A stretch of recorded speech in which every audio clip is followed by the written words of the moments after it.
Senhor presidente, senhores deputados, eu gostaria aqui de fazer um comentário sobre essa situação que nós estamos vivendo no Brasil de praticamente recessão na economia.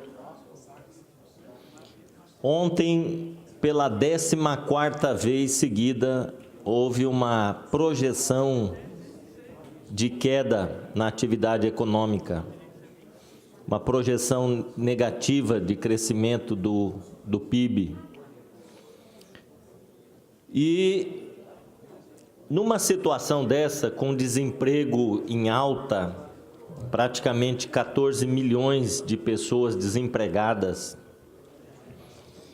a gente anda aqui pelo centro da cidade de Campo Grande e vê a quantidade de lojas fechadas no comércio.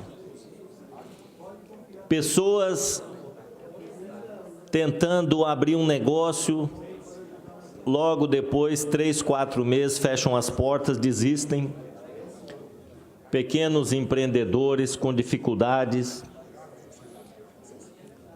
E da parte do governo federal, a gente não vê nenhuma medida concreta para reverter esse quadro, ou pelo menos para tentar mudar essa situação de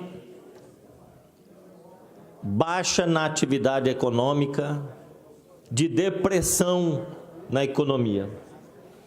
Deputado Marçal Filho estava falando aqui de depressão, até a economia está com depressão.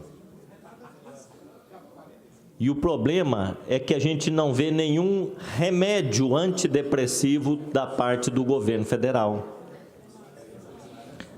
O governo só tem um discurso, reforma da Previdência, e ele vende a ideia de que tudo no Brasil vai melhorar se a reforma da Previdência for aprovada.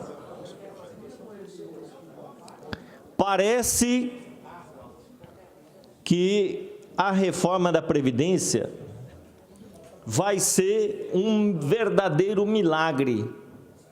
Tudo vai passar a funcionar, a economia vai deslanchar, vai crescer, o Brasil vai voltar a exportar, o Brasil vai produzir, a indústria vai produzir em alta escala, os investimentos vão voltar, o povo será feliz, ninguém mais vai ter depressão, se a reforma da Previdência for aprovada.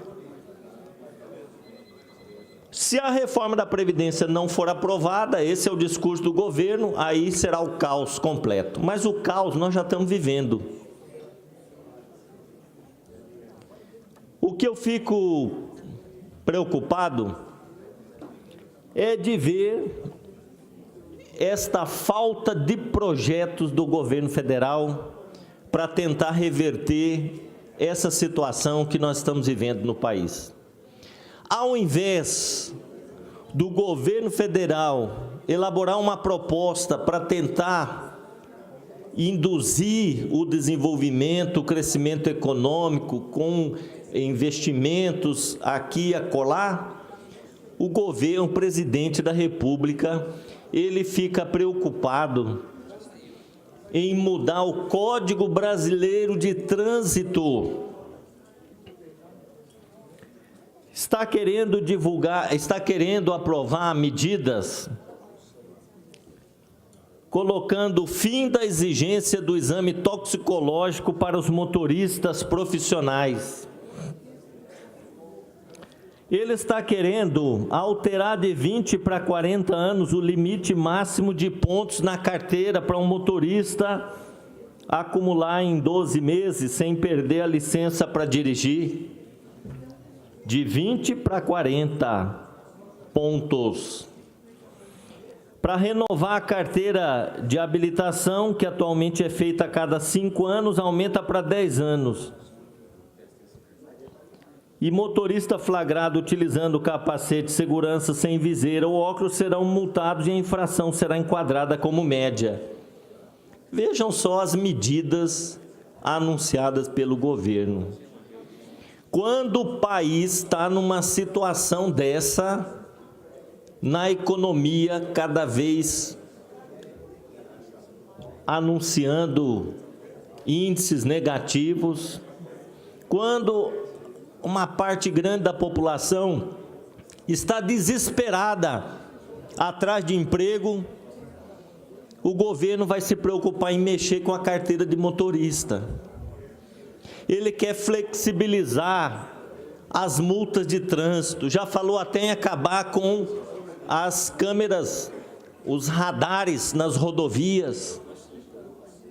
Eu até ontem vi uma charge no Facebook em que o motorista passa 200 por hora assim com uma arma na mão, dando tiro para fora, feliz da vida, correndo, não tem multa, atropelando meio mundo. Parece que é isso, é esse cenário que o governo quer ver, né? Porque até agora ele só se preocupou em liberar porte de arma, liberar os motoristas para terem mais pontos na carteira, sem problemas. E a gente não vê o anúncio de nenhuma medida para melhorar concretamente a vida do povo. Nenhum programa que possa minimizar o sofrimento desses 14 milhões de brasileiros desempregados.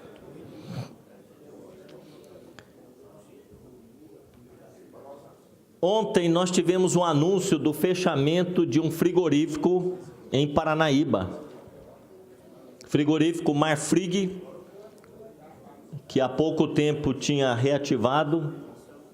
sido reativado, fecha as portas, colocando lá 400 trabalhadores na rua, aumentando o contingente de desempregados. Como eu disse, aqui em Campo Grande, no centro da cidade, 30% das lojas fechadas. No interior do estado, postos de combustível fechando as portas. Agora, o frigorífico Marfrig em Paranaíba. E a gente sabe o impacto que tem na economia do município quando um frigorífico ou uma indústria fecha as portas, colocando na rua 300, 400, 500 trabalhadores. Essa é uma situação que deve ser prioridade para o governo. E isso que deve estar na mesa do presidente da República como preocupação primeira, como nós vamos resolver o problema do desemprego, como nós vamos minimizar a situação do desemprego no país, como é que nós vamos induzir o crescimento econômico. O Estado tem essa finalidade. Esse Estado mínimo que querem construir, essa proposta do livre mercado, essa proposta da economia ultraliberal, em que o Estado se ausenta da atividade econômica, ela não pode existir, não pode se impor. O Estado, ele tem que ser o indutor do desenvolvimento e do crescimento econômico. Se o Estado não constrói casas populares, se não tem programa de saneamento básico, se ele não tem uma proposta de flexibilizar o acesso ao crédito aos produtores rurais, aos trabalhadores da economia, da agricultura familiar, se não faz incentivos aos pequenos e microempreendedores, como é que fica? Os grandes empresários não querem investir porque estão inseguros com a economia. Os pequenos porque não têm crédito.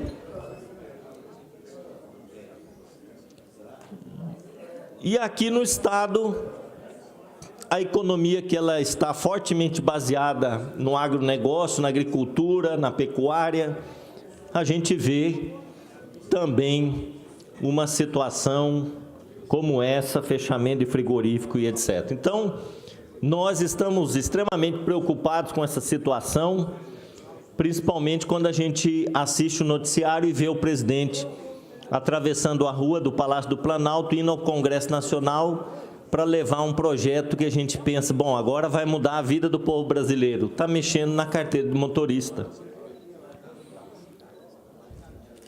Está aumentando de 10 para 20 pontos na carteira. Motorista agora aliás, de 20 para 40, quer dizer, dando a possibilidade dos motoristas infringirem mais leis de trânsito, furarem o sinal, andarem em alta velocidade, atropelando as pessoas.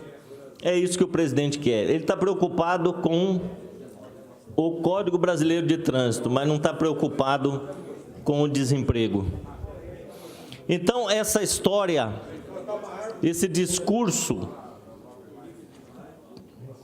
de que a reforma da Previdência vai ser a redenção do Brasil, isso é balela. Isso é um fake news. A reforma da Previdência não combate privilégios. Ela destrói o sistema da Seguridade Social. Ela dificulta a aposentadoria dos trabalhadores assalariados. E ela mantém privilégios de alguns setores. Essa que é a verdade. Então, não vamos esperar que esta reforma vai colocar o Brasil num outro patamar de crescimento econômico, de desenvolvimento, porque esse discurso já foi feito no governo Temer, quando falavam da reforma trabalhista. Flexibilizando a CLT, os direitos dos trabalhadores, vai ter uma chuva de empregos. A gente teria que fazer até como o ministro da Educação fez esses dias, pegar um guarda-chuva dentro lá do Ministério da Educação, né, para ficar esperando essa chuva de empregos que não chegou. O que a gente teve foi uma precarização dos direitos dos trabalhadores, que agora vão ter mais dificuldade ainda de se aposentar.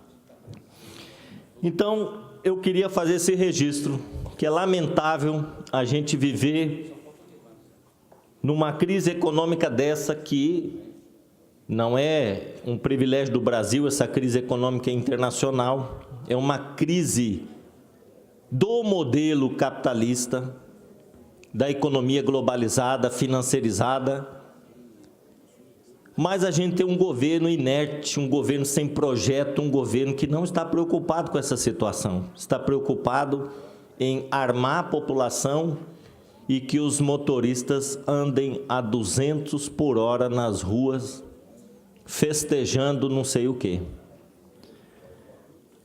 É importante a gente também fazer um registro aqui, que existe uma proposta do governo federal para socorrer os estados em dificuldade financeira. E o Mato Grosso do Sul parece que está estudando essa proposta do governo federal de socorro fiscal. A gente sabe que o estado está apertado, né? Não está sendo fácil, inclusive pagar os salários em dia, dificuldade de pagar os fornecedores. Essa é a realidade, nós temos que ser transparentes nisso, né? A população precisa saber da dificuldade que o estado está passando. E o governo federal sinaliza com um socorro fiscal chamado Plano Mansueto, mas a contrapartida que o governo federal quer é privatização da MS Gás e da Sanesul, deputado Renan. Ele quer essa contrapartida, tem que privatizar a MS Gás e a Sanesul. Aí nós vamos fazer o socorro fiscal. E eu fico pensando, o Estado deve refletir muito bem sobre isso, porque a MS Gás, ela é uma empresa superavitária. A MS Gás, ela é uma empresa que dá lucro para o Estado. Não existe razão nenhuma do Estado vender a MS Gás. E a Sanesul, está aqui o nosso deputado Barbosinha, que foi dirigente da Sanesul, pode dizer muito bem aqui qual que é a situação da empresa, não é? Que é uma empresa que vem fazendo um bom trabalho, tem prestado serviço aí aos municípios, e é uma empresa que é eficiente. Então, nós ficamos nos perguntando se há razões para o governo entrar num plano desse e abrir mão dos seus ativos, de vender essas empresas que não dão prejuízo para o Estado, pelo contrário. E são empresas estratégicas. Uma na área de gás, de energia estratégica. O governador Reinaldo foi agora ali na Bolívia negociar, não é? Um acordo direto com o governo da Bolívia para a implantação, inclusive, de uma termoelétrica em Corumbá e Ladário, com preços melhores, né, mais interessantes para o Estado. Então, nós não podemos começar a abrir mão do patrimônio do Estado. Essa política é uma política nefasta, porque você fica depois na mão de empresas que têm interesse no lucro, como a Energisa. Vamos pegar o caso da Energisa aqui no Mato Grosso do Sul. Nós estamos na mão dessa empresa e ficamos aqui chorando leite derramado e reclamando de ajustes na tarifa de energia, dos preços abusivos. No começo do ano foi aquela gritaria, aquela choradeira, as contas elevadas de energia chegando na casa dos consumidores. A gente chama a Energisa aqui para dar uma explicação técnica, razoável, para os consumidores entenderem de fato o que aconteceu. A Energisa vem aqui e fala que o problema era do calor. Muito quente. Quando está muito quente assim, as geladeiras elas têm que trabalhar mais para gelar os produtos, né? Aí então gasta mais energia. Para mim, essa é uma história para boi dormir. Quando você tem uma conta de energia de R$300, depois no outro mês veio 600. Falar que a culpa é do calor é querer brincar com a inteligência do povo, né? Querer brincar com a inteligência do povo. Então, quando essa onda de privatização é isso, você entrega essas empresas estratégicas para o desenvolvimento do Estado para uma empresa particular dessa, ela fica depois brincando com a cara dos consumidores que reclamam com as tarifas altas e vem aqui dar uma explicação para engambelar todo mundo, mas não tem uma explicação técnica razoável para a gente poder entender esses aumentos. Então, acho que o governo do Estado de Mato Grosso do Sul tem que refletir muito bem se compensa receber nesse momento essa ajuda e aderir a esse plano de socorro fiscal do governo federal e ter que entregar os dedos, os anéis, os dedos, a mão e tudo para poder ter um refresco nesse período de crise. Deputado José Teixeira. Meu amigo deputado Pedro Kemp, Vossa Excelência traz um tema interessante.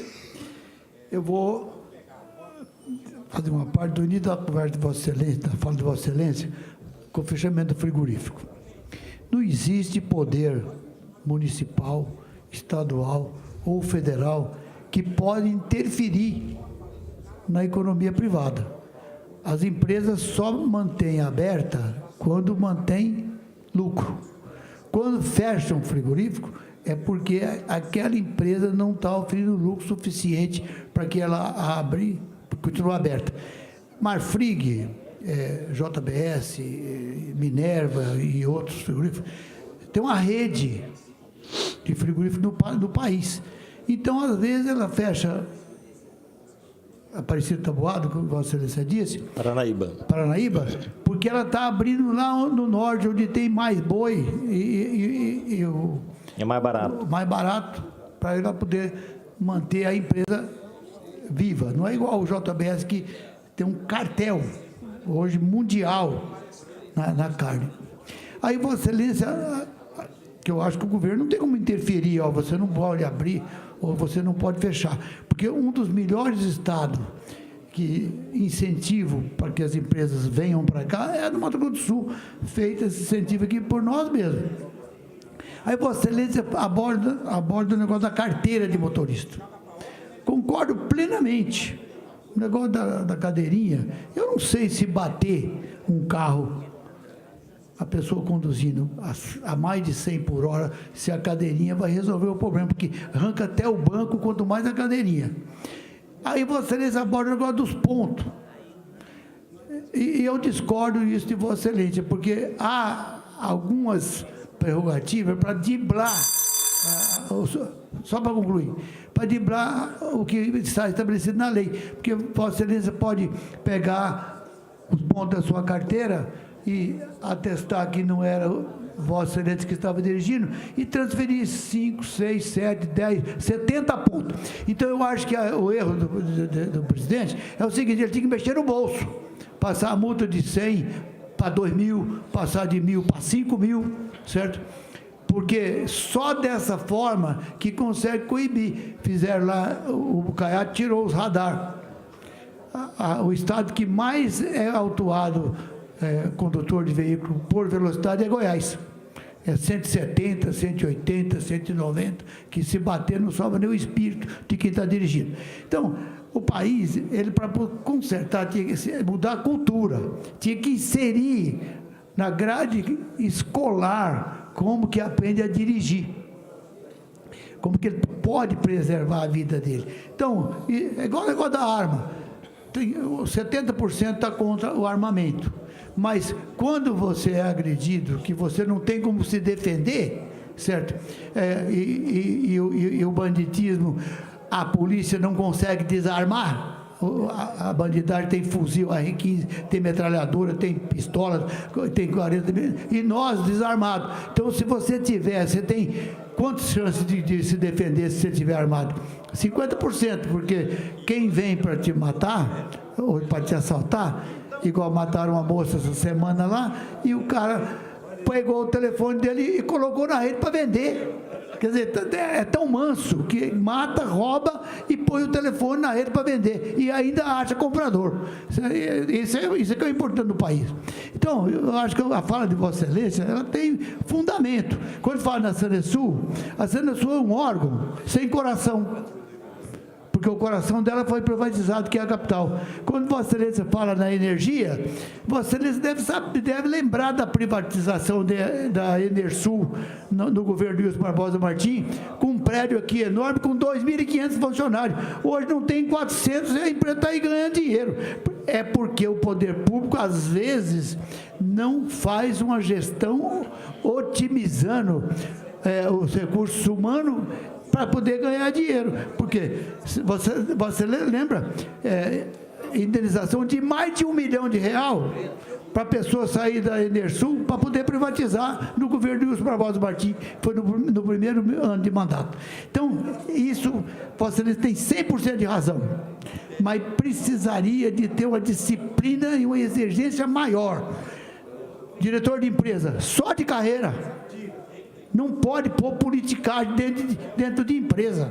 Então, aí poderia começar as empresas a andar melhor. É igual o Correio. O Correio vai indo, vai ficar sem necessidade do Correio e sem fundamento. Mas quanto já houve de coisa errada nesse Correio? Quanto já houve de barbaridade nesse Correio? E Vossa Excelência é testemunha disso. Mas concordo com mais de 50% do discurso de Vossa Excelência. Já é um grande passo, né? Mais de 50%, então nós já estamos numa situação bastante favorável aqui. Mas a minha preocupação, deputado, não é tanto em relação a algumas questões que Vossa Excelência coloca, mas é da prioridade para esse momento de crise que nós estamos vivendo. O que eu estou falando é que o governo federal, ao invés de se preocupar em medidas para alavancar a economia, ele está preocupado em questões menores, preocupado com a carteira de habilitação, preocupado com liberação de armas. 75% da população, deputado Barbosinha, é contra essa flexibilização do porte de arma. Não está nem aí. Não tem dinheiro para comprar comida, vai comprar arma. O povo não está nem aí com essa história de arma. E o presidente tem essa fixação, arma, fuzil, bazuca. Pelo amor de Deus. O país precisa de emprego, precisa de casa, precisa de saneamento, precisa de educação de qualidade. Estão aí os universitários nas ruas defendendo a universidade. Ontem eu vi um vídeo de um acadêmico de Aquidauana dizendo que eles não podem ficar à tarde na universidade porque estão fechando para economizar água e luz. É assim que a Universidade Federal está fazendo para poder passar esse momento de contingenciamento dos recursos. Então, essa que devem ser as preocupações prioritárias do governo. Deputado Barbosinha, Vossa Excelência deseja uma parte? Sim, deputado Pedro Kemp, algumas considerações. Primeiro, sobre a crise. Essa crise não nasceu agora. É evidente que o presidente eleito, ele lida com uma crise recebida e que Vossa Excelência sabe que não nasceu nesse governo, nem no governo do Temer. Penso que ela se agudizou no período da presidente Dilma, 12 milhões de desempregados, hoje se aproximando de 14, então, na verdade, é um aprofundamento da crise, e que, evidentemente, precisa de tomada de medidas. A reforma da Previdência é um passo, mas ela, por si só, efetivamente, e aí é uma grande preocupação, porque cria no imaginário das pessoas que, feita a reforma da Previdência, do outro dia nós estaremos no paraíso, ou a um passo do paraíso, quando nós precisamos de reforma tributária, precisamos de reforma política, nós precisamos de avançar em vários setores e, efetivamente, destravar a produção. Destravar a economia, geração de emprego é fundamental para que o ânimo do investidor possa melhorar e o Brasil possa caminhar. Eu quero tocar num assunto aqui que Vossa Excelência mencionou, que são relacionados às estatais. Eu penso que esse condicionamento ele deveria se dar para aquelas estatais deficitárias, aquelas que causam prejuízo ao erário. Vossa Excelência mencionou a Sanesul, eu conheço muito bem. Sanesul é a pérola do Mato Grosso do Sul. A Sanesul, inclusive, condiciona a Águas Guariroba. Hoje, a Águas Guariroba, a conta da Águas Guariroba é bem maior do que a Sanesul, quando, teoricamente, a Sanesul deveria custar mais, porque ela cuida de 125 localidades no estado. Então, teoricamente, se nós pensamos em custos, o custo da Sanesul seria maior. E ela pauta Águas Guariroba. Entregue a Sanesul para a iniciativa privada, o cidadão sul-mato-grossense vai ver o que vai virar a tarifa de água, o que vai virar a tarifa de esgoto. A Sanesul, hoje, tem universalidade das maiores cidades do estado. Dourados, Três Lagoas, Ponta Porã, Corumbá, universalidade de água em todos os municípios e caminha para a universalidade de esgoto. Então, é uma empresa que, se continuar sendo bem cuidada, como efetivamente esta empresa, ela deve continuar sendo estatal e deve continuar gerando dividendos do seu lucro em benefício da sociedade. Eu penso que condicionar a entrega de estatal sem avaliar a sua situação realmente não é um bom caminho. Eu agradeço... Permita-me uma parte rapidinho, só para concluir. A parte de Vossa Excelência. Vou permitir 30 segundos, porque vai acabar 30 meu segundos. tempo. O objetivo claro do governo é fazer com que as estatais parem de ser acomodações políticas. Ponto. É isso. Eu acho que esse é um critério importante, deputado Contar. Os dirigentes das estatais precisam ter qualificação técnica, precisam ter conhecimento, né? Não é só indicação política, não, concordo com isso, né? E agora, o deputado Barbosinha fez uma colocação importante sobre a situação da Sanesul, e eu falei aqui também da MS Gás. São duas empresas redondinhas, são duas empresas. A MS Gás, nós já fizemos aqui até uma audiência pública com funcionários da MS Gás aqui presentes, e eles passaram o quadro aqui para nós de que a MS Gás ela é superavitária, ela dá lucro para o Estado. A Sanesul está numa situação financeira confortável e nós vamos vender essas duas empresas para ter um socorro fiscal agora do governo federal? Não é assim, abrir mão do patrimônio do Estado. E a questão da reforma da Previdência, o deputado Barbosinha fez uma colocação importante aqui. Eu penso que, se o governo quiser resolver o problema da Previdência, ele tem que pensar mais em investir na geração de emprego, porque a Previdência está deficitária hoje, porque o desemprego está em alta.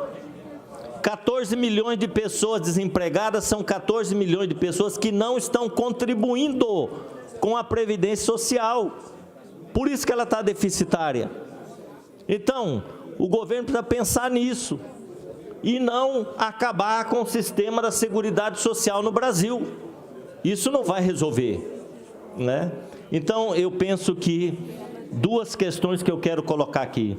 A crise vem se aprofundando, começou lá no governo Dilma, a crise é internacional. Agora, o governo tem que ter iniciativa e projeto para enfrentar a crise. E é o que nós não estamos vendo nesse momento, infelizmente. Muito obrigado, senhor presidente.